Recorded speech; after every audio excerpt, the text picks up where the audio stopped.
Assalamu alaikum, and a very good morning to all of you.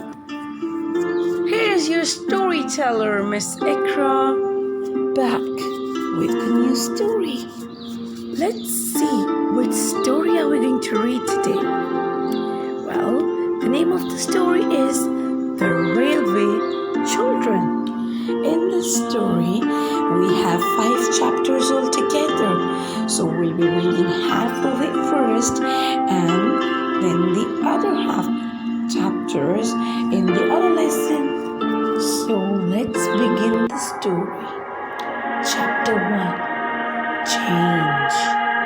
It all began at Peter's birthday party.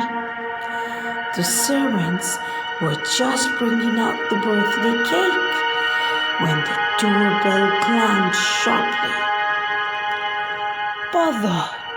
exclaimed Father. "Who can that be? Start without me, everyone. I'll be back in a minute." Peering into the hallway, Peter saw Father leading 2 men into his study. "Who are they, Mother?" asked his sister, Phyllis. "I don't know," said Mother, frowning. "Stay here. I'm going to find out." Mother disappeared into the study for ages. "What's going on?" asked Phyllis. "We'll just have to wait and see," replied Bobby, the eldest. Mother emerged just as the front door slammed shut. Bobby saw a carriage and horses driving rapidly away into the night. Mother's face was icy white and her eyes glittered with tears. "Where's Father?" demanded Peter, running into the empty study. "He's gone away." Mother was shaking now. Bobby reached for her hand and held it tight. "But he hasn't even packed his clothes," said Phyllis. "He had to go quickly on business," Mother replied. "Was it to do with the government?" asked Peter. "Father worked in a government office?" "Yes. Don't ask me questions, darlings. I can't tell you anything. Please just go to bed."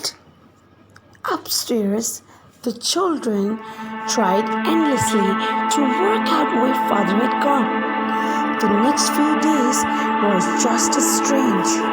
All the maids left. Then a for sale sign went up outside the house. The beautiful furniture was sold and meals now consisted of plain, cheap food.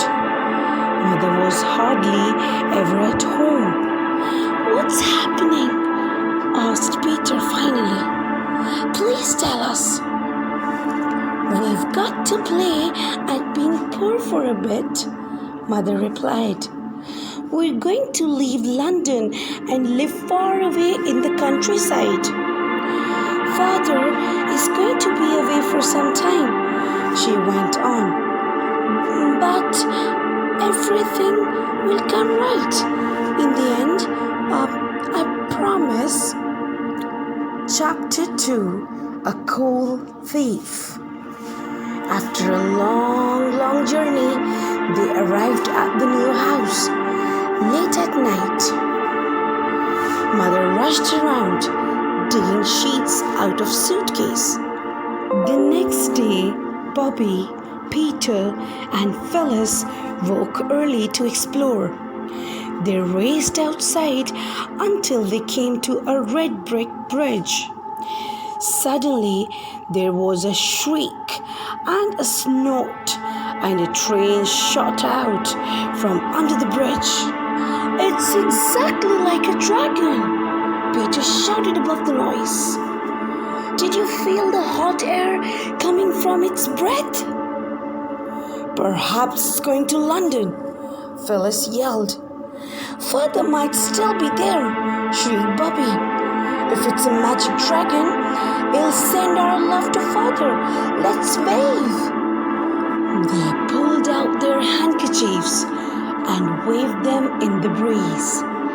Out of a first-class carriage window, a hand waved back. It was an old gentleman's hand holding a newspaper. After that, the children waved every day, rain or shine, at the old gentleman on the 9:15 train to London. The weather grew colder. Mother sat in her icy bedroom wrapped in shawls, writing stories to earn money for them all. Bobby, Peter and Phyllis didn't notice the cold much. They were too busy playing. But one morning it snowed so much they had to stay inside. Please let me light a fire, Mother begged Bobby. We're all freezing. Not until tonight, I'm afraid. We can't afford to burn coal all day. Put on more clothes if you're chilly. Peter was furious. I'm the man in this family now, he stormed, and I think we ought to be warm. Over the next few days, Peter began to disappear without saying where he was going. I can't understand it, Mother said soon after. The coal never seems to run out. Let's follow Peter, Bobby whispered to Phyllis.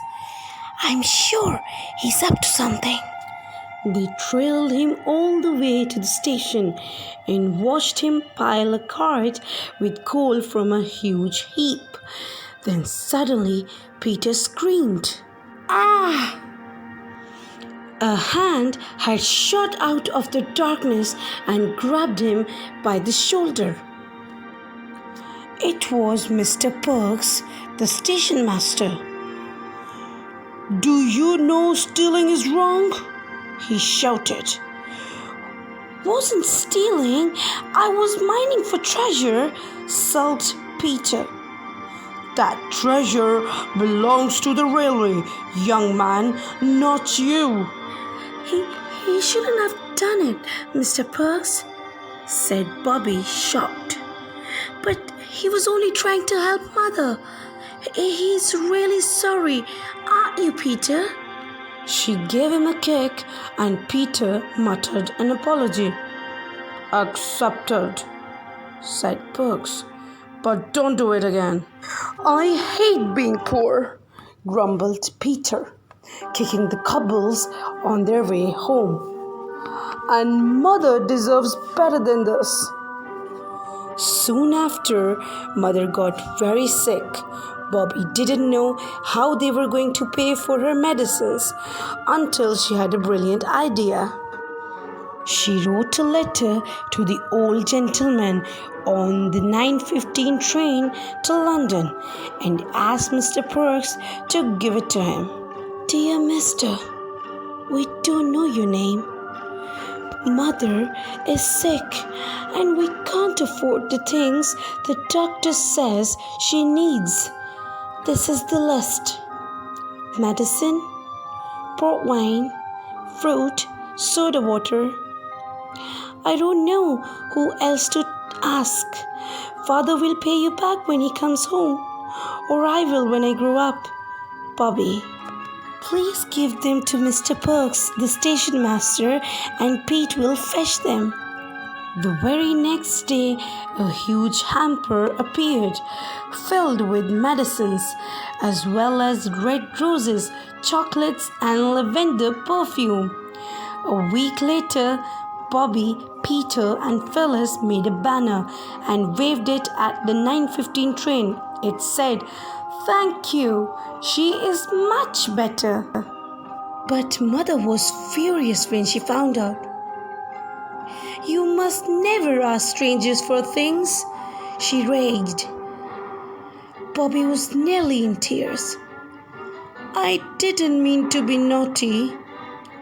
I know, my darling, said Mother, but you mustn't tell everyone we're poor. We have enough to live on. Just now we won't say any more about it. Chapter 3. Red for Danger. They all felt miserable for upsetting Mother. I know what will cheer us up, said Bobby. We can ask Mr. Perks for the magazines people leave on trains. They'd be fun to read. Let's climb down the cliff and walk along the track to the station, suggested Peter. We've never gone that way before. I don't want to. It doesn't look safe. Phyllis sounded frightened. Baby, scaredy cat, teased Peter. It's all right, Phil, Bobby comforted her. The cliff isn't that steep. 2 against 1, growled Peter. Come on, Phil, you'll enjoy it. Slowly, Phyllis followed her brother and sister, muttering, I still don't want to. They scrambled down the cliff.